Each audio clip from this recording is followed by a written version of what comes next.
बिस्मिल्लाहिर्रहमानिर्रहीम।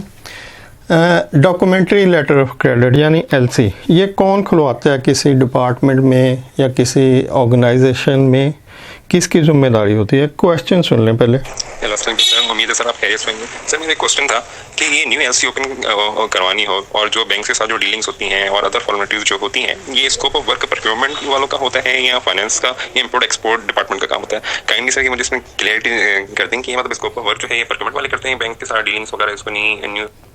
अच्छा, ये अमार अब्दुल्ला हैं, ये इनका क्वेश्चन है कि एलसी कौन सा डिपार्टमेंट खुलवाता है।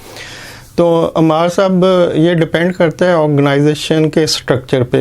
कोई भी बिज़नेस ऑर्गेनाइजेशन जो है वहाँ पे अगर सेठ साहब हैं तो वो डिसाइड करेंगे कि, और अगर कोई मैनेजमेंट है तो वो डिसाइड करेगी कि कितने डिपार्टमेंट होंगे, उनमें कितने लोग काम करेंगे और किस डिपार्टमेंट की क्या रिस्पॉन्सिबिलिटी होगी, क्या जॉब उसने करनी है।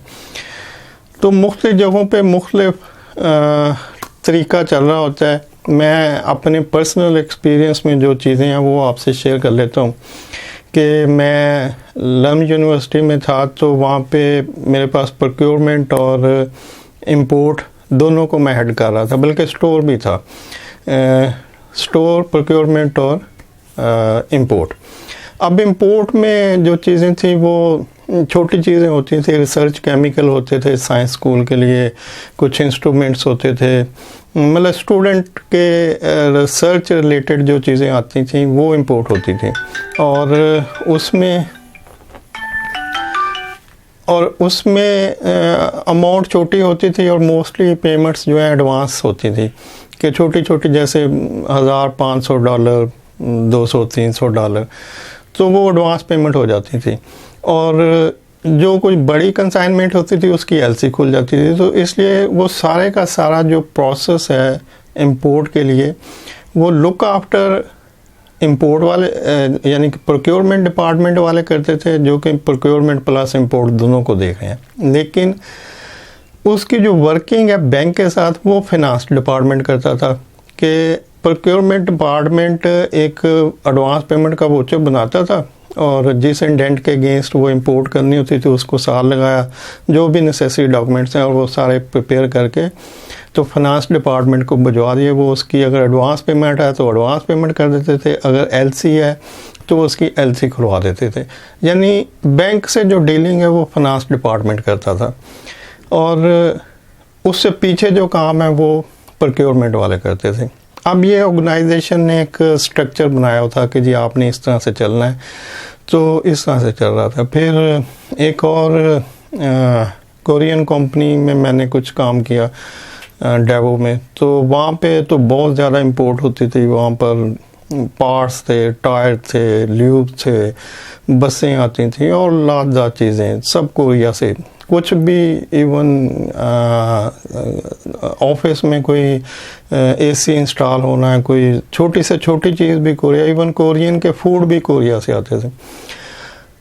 लेकिन वहाँ भी यही प्रोसेस था कि जो प्रोक्योरमेंट और इंपोर्ट एक ही डिपार्टमेंट के पास था और जितनी भी इंपोर्ट की जो वर्किंग होती थी वो प्रोक्योरमेंट वाले करते थे। उसकी कस्टम क्लियरेंस की अरेंजमेंट करवानी और एलसी खुलने से पहले की वर्किंग, परफॉर्मा इनवॉइस मंगवाना, स्टोर से रिक्विजिशन आई उसके अगेंस्ट परफॉर्मा मंगवाया, फिर एलसी के डॉक्यूमेंट्स प्रिपेयर करके तो फाइनेंस डिपार्टमेंट को फॉरवर्ड कर दिए। अब फाइनेंस डिपार्टमेंट का सिर्फ इतना काम होता था कि वो प्रिपेयर्ड जो एलसी डॉक्यूमेंट्स बने बनाए उनको मिले प्रोक्योरमेंट डिपार्टमेंट से, वो उसको साइन करके स्टैम्प करके तो बैंक डिलीवर करा देते थे और वहाँ से एलसी कलेक्ट करके वापस प्रोक्योरमेंट को देते थे। यानी उनका काम जस्ट बैंक डीलिंग होता था।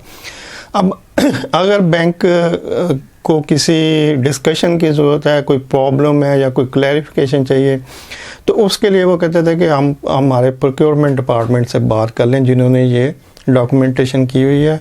तो वो जस्ट कोरियर का काम करते थे कि डॉक्यूमेंट उठाए बैंक को और बैंक से एलसी की कॉपी ली और प्रोक्योरमेंट को जस्ट इतना ही।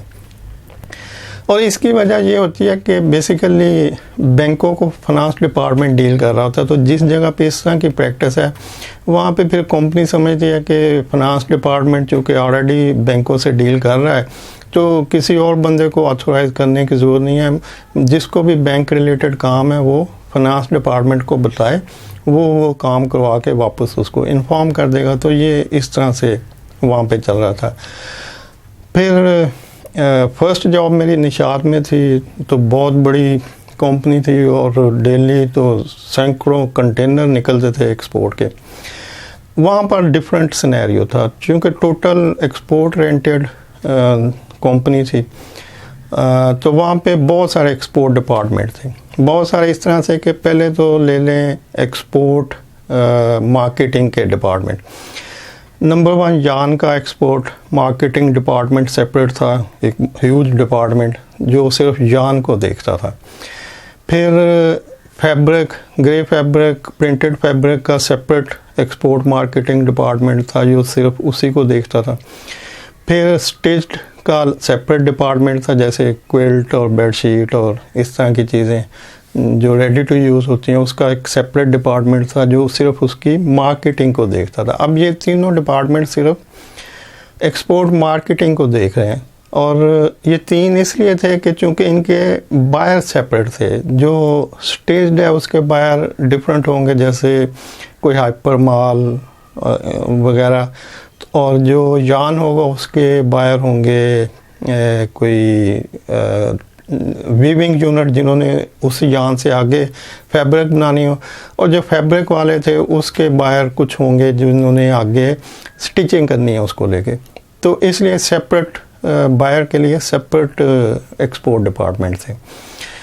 اچھا, اس کے بعد پھر ایک ایکسپورٹ ڈپارٹمنٹ تھا جو صرف شپنگ کو دیکھتا تھا. اس کو آپ کہہ سکتے ہیں کہ لوجسٹک ٹرانسپورٹیشن, جس نے کنٹینر بک کرنے ہیں, کسٹم سے ڈیل کرنا ہے, اور اس کے بعد شپنگ ڈاکومنٹ پریپیئر کرنے ہیں. یہ بھی ایک بڑا ڈپارٹمنٹ تھا جس میں بہت سارے لوگ تھے جو ڈیلی جتنی شپمنٹس ہوتی تھی ان کے ڈاکومنٹس پریپیئر کرتا رہتا تھا. انوائسز بن رہی ہیں, بل آف ایکسچینج بن رہے ہیں, پیکنگ لسٹ بن رہی ہے, سب کو کمپائل کر رہے ہیں, BL آ رہے ہیں, LC کدھر ہے, یہ وہ سب ای فارم بینک سے لیتے تھے. یہ سب چیزیں کمپائل کر کے تو وہ پورا ایک ڈاکومنٹس بنا کے ایک اور ڈپارٹمنٹ کو بھجوا دیتے. اس کو آگے بتاتا ہوں. تو اس طرح سے یہ ایک شپنگ ڈپارٹمنٹ تھا, ایکسپورٹ شپنگ ڈپارٹمنٹ, جو شپمنٹس پریپیئر, یعنی جو مارکیٹنگ ڈپارٹمنٹ تھے ایکسپورٹ کے, وہ اپنا جب ان کی کنسائنمنٹ ریڈی ہوتی تھی تو وہ شپنگ ڈپارٹمنٹ سے کہتے تھے کہ بھی اتنے کنٹینر آ جائیں. تو وہ کنٹینر آتے تھے, لوڈنگ ہوتی تھی, اور وہ شپنگ ڈپارٹمنٹ کو ہینڈ اوور کر دیا جاتا تھا کہ اب آگے آپ نے دیکھنا ہے. اس کے بعد وہ شپنگ ڈپارٹمنٹ ان کی شپمنٹ ارینج کرتا تھا, ان کے BL کلیکٹ کرتا تھا, پھر ان کے اوپر شپنگ ڈاکومنٹس بنتے تھے, اور یہ سارے ڈاکومنٹس آ جاتے تھے بینکنگ ڈپارٹمنٹ کے پاس. اب یہ جو بینکنگ ڈپارٹمنٹ ہے, اس کا کام ہوتا تھا کہ وہ سارے شپنگ ڈاکومنٹس جس بینک سے نیگوشیٹ کروانے ہوتے ہیں وہاں پہ وہ لے جاتے تھے, اور ان سے کے ساتھ پھر بینک ڈیلنگ کے لیے ایک سیپریٹ ڈپارٹمنٹ تھا. تو اس طرح سے یہ 5 ڈفرینٹ ڈپارٹمنٹ کام کر رہے ہوتے تھے ایکسپورٹ میں. اور امپورٹ میں بھی اسی طرح سے ایک بڑا سیپریٹ ڈپارٹمنٹ تھا جس میں ڈائز, کیمیکل, پارٹس, مشینری, بہت کچھ آ رہا ہوتا تھا. اور وہ چونکہ ایک بڑا ڈپارٹمنٹ تھا تو وہ انڈیپینڈنٹ کام کرتا تھا امپورٹ کے لیے. اس نے خود ہی LC پریپیئر کرنی, خود ہی بینک لے کے جانی, خود ہی ہر چیز کو خود ہینڈل کرنا. کوئی بھی ریکوائرمنٹ ہے امپورٹ ریلیٹڈ تو وہ امپورٹ ڈپارٹمنٹ ہی کرتا تھا. اس میں جو فنانس ریلیٹڈ ایکٹیویٹی ہوتی تھی وہ بھی امپورٹ ڈپارٹمنٹ ان کے ساتھ مل کے کرتا تھا. جیسے جو کنسائنمنٹ کے لیے آپ کو بینک میں ڈاکومنٹس آئے ہیں تو پیسے چاہیے, تو وہ پھر میمو لکھا جاتا تھا فنانس ڈپارٹمنٹ کو, جی یہ کنسائنمنٹ آ رہی ہے, اس کی اتنی اماؤنٹ ہے تو یہ آپ پریپیئر کر لیں, یا یہ ڈیوٹی پے کرنی ہے تو اتنی اماؤنٹ ہے, اس کے لیے ایک میمو لکھ دیا ان کو کہ جی اتنی اماؤنٹ آپ ارینج رکھیں, اس کی کلیئرنس ہونی ہے.